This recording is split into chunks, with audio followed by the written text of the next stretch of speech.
এখানে এসেছেন বছর 10 আগে, এবং তার খুব ব্যথা ছিল কোমরে। এখানে এসে কিছুদিনের মধ্যে দেখলাম যে উনি ভালো হয়ে হাঁটাহাঁটি করছেন। আমি তখনও ব্যাপারটাকে করিনি, দেখলাম যে তার কাছে কিছু ক্যাসেট এবং সেই ক্যাসেটগুলো দিয়ে আমিও মেডিটেশন করার চেষ্টা করেছি, কিন্তু আমি ঠিক বুঝতে পারি নাই যে মেডিটেশনটা সত্যিকার অর্থে কেন।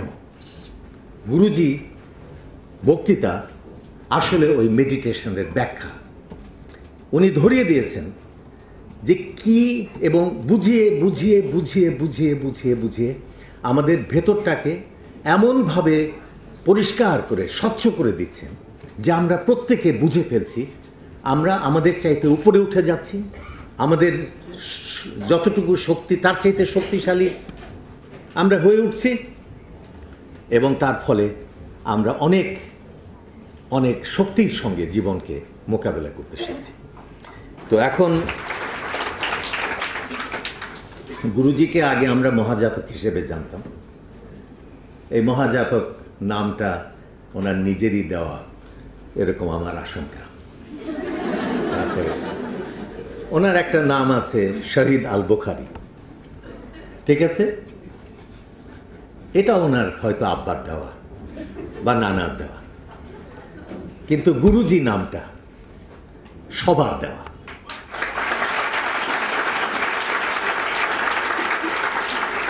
এই জন্য এই নাম এত বড়, এবং আমি আশা করব এই নামেই যেন ভবিষ্যৎ কাল গুরুজিকে চেনে।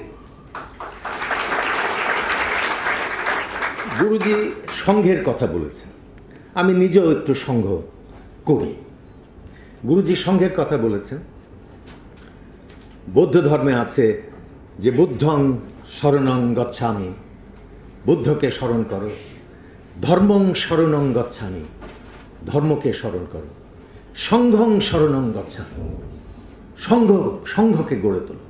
সংঘকে গড়ে না তুলতে পারলে বড় বড় আইডিয়া ধ্বংস হয়ে যায়। ইসলাম ধর্ম আজকে কি দিয়ে টিকে আছে? সংঘ শক্তি। বৌদ্ধ ধর্ম কি দিয়ে টিকে আছে? এর সংঘ শক্তি। হিন্দু ধর্ম কি দিয়ে টিকে আছে? এর সংঘ শক্তি। যদি সংঘ তৈরি করতে না পারা যায় তাহলে হবে না। তো আমি নিজেও সংঘ করতে চেষ্টা করছি, কিন্তু দুঃখের বিষয় আমি আধা সাংগঠনিক লোক। আমার এক পায়ে শিল্প, কবিতা, গান এক হাতে, আরেক হাতে সংগঠন, কোনোটাই হয় না। কিন্তু গুরুজির এই সংগঠন আজকে যে কি নিপুণভাবে নির্মিত হয়েছে, রচিত হয়েছে, এবং এটা যেভাবে ছড়িয়ে যাচ্ছে, আমি বিশ্বাস করি আগামীকালের বাংলাদেশের শুভবুদ্ধি সম্পন্ন মানুষের সামনে এটা একটা অসাধারণ ঘটনা। মেডিটেশন জিনিসটা গুরুজি বলেছেন যে এটা এমন কিছু না, মনের একটা শান্ত অবস্থা, সুস্থির অবস্থা। মনের শান্ত অবস্থাতে মন অত্যন্ত শক্তিশালী হয়ে ওঠে।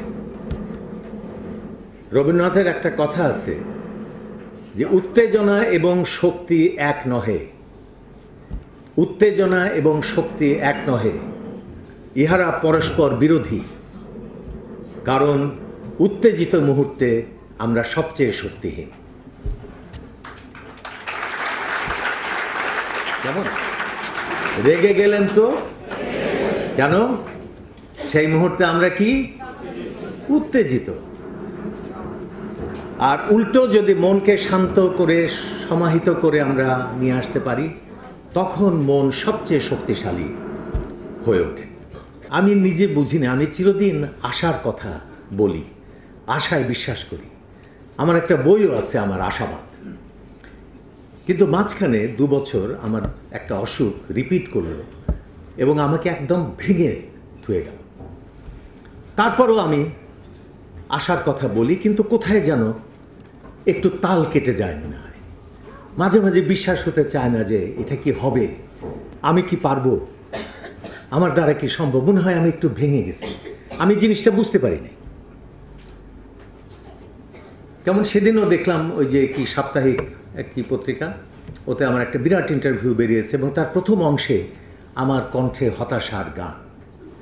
এবং যে প্রশ্নকারী সম্পাদক সে বলছে যে আপনি তো চিরদিন আশার কথা বলেন, আপনি এরকম একটু নৈরাশ্যের কথা বলছেন কেন? তখন আমি বলছি না, এই মানে আর কি এইভাবে বাঁচার চেষ্টা করছি। তো পরে দেখলাম যে আমার মধ্যে সেই নৈরাশ্যটা এসছে। কেন? আমি ভয় পেয়ে গেছি অসুখকে। আমি বুঝতে পারি নাই। যখন গুরুজির বক্তৃতা শুনতে লাগলাম আমি ভয় পেয়ে গেছি, আমি সাহস হারিয়ে ফেলেছি, আমি ক্লান্ত হয়ে গেছি, আমার মনের ভেতরে ক্লান্ত হয়েছি। তখন যখন উনি পড়াচ্ছিলেন, বলছিলেন সেই ইতিবাচকতার কথা, আমি তখন আবার আমার সে আগের জীবনে ফিরে গেলাম। কেমন? আমার মনে হলো যে আর কোনো নেতিবাচক কথা নয়, আর কোনো মিনমিন আর কিনকিন করা নয়। হ্যাঁ, নেতিবাচক কথা মনের মধ্যে আসলেই বলতে হবে চুপ। কেমন? এবং তারপরে দেখলাম যে আমি সেই মানে আমার একদিনের মধ্যে, আমার প্রথম দিন এটা হয়েছিল, একদিনের মধ্যে আমি আমার চেঞ্জ টের পেলাম। তো এই যে আমার উপকারটা হলো, এই উপকার আপনাদের সবার হয়েছে। আমি আশা করব সারা জাতির এই উপকার হোক। এবং হিন্দু ধর্মে একটা কথা আছে যে ক্ষত্রিয় যদি যুদ্ধক্ষেত্রে মারা যায় তাহলে সে স্বর্গে যায়। আমি এই কথা সবসময় বলেছি যে আমি যেন যুদ্ধের মাঠে মরতে পারি, বিছানায় শুয়ে যেন মরতে না হয়।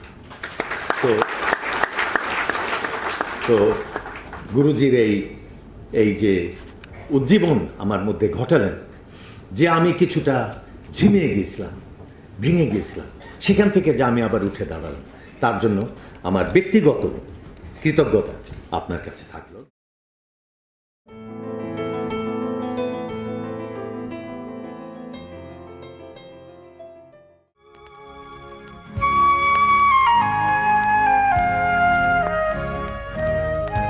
ষোলোই ডিসেম্বর, লক্ষ প্রাণের বিনিময়ে পাওয়া আমাদের বিজয়ের দিন।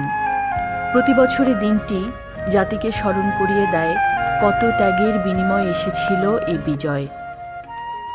অনুপ্রেরণা যোগায় সকল বাধা অতিক্রম করে মাথা উঁচু করে দাঁড়াবার। কোয়ান্টাম শিশু কাননের জন্যেও এ দিনটি বিজয়ের, সাফল্যের।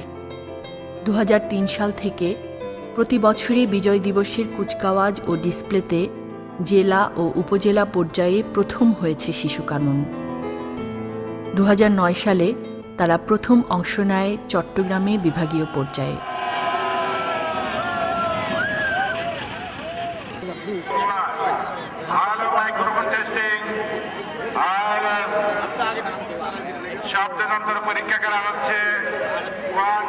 বিভাগের সেরা স্কুলগুলোর সাথে প্রথমবারের মতো অংশ নিলেও শিশু কাননের কোয়ান্টারা সেদিন ছিল জয়ের উদ্যম আর আত্মবিশ্বাসে দৃপ্ত।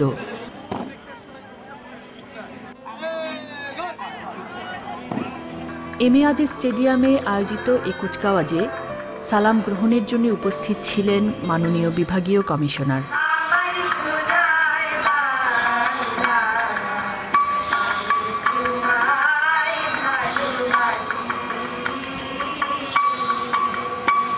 পুলিশ বাহিনীর প্যারেডের মধ্য দিয়ে শুরু হয় কুচকাওয়াজ।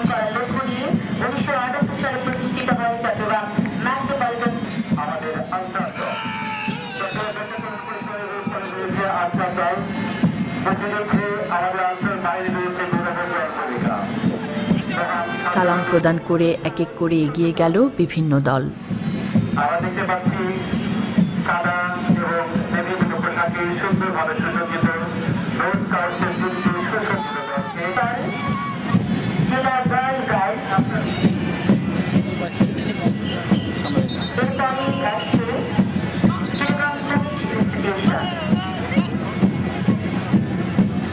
এগিয়ে এলো কোয়ান্টাম শিশু কানন।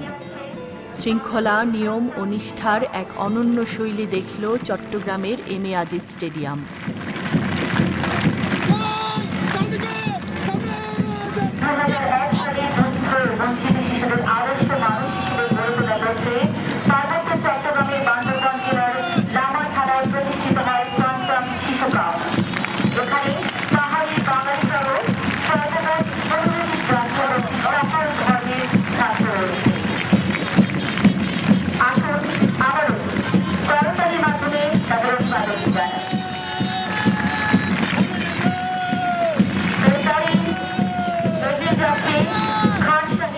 এগিয়ে আসছে শিশু কানন ছোট দল।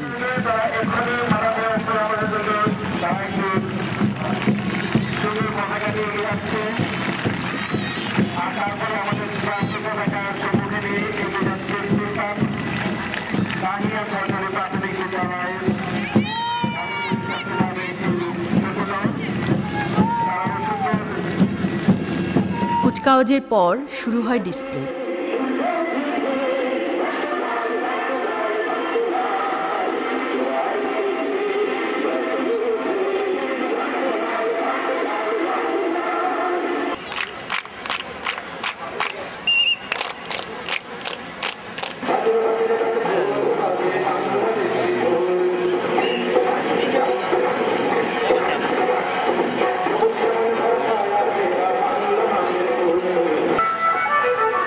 ডিসপ্লেতে শিশু কানন অংশ নেয় জাতীয় কবি কাজী নজরুল ইসলামের চল চল চল রণসঙ্গীতের আকর্ষণীয় কোরিওগ্রাফি নিয়ে।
প্যারেড, বড় দল, ছোট দল ও ডিসপ্লে, অর্থাৎ অংশ নেওয়া সবকটি ইভেন্টেই প্রথম হয়ে এক অবিস্মরণীয় সাফল্য গাথা রচনা করে কোয়ান্টাম শিশু কানন।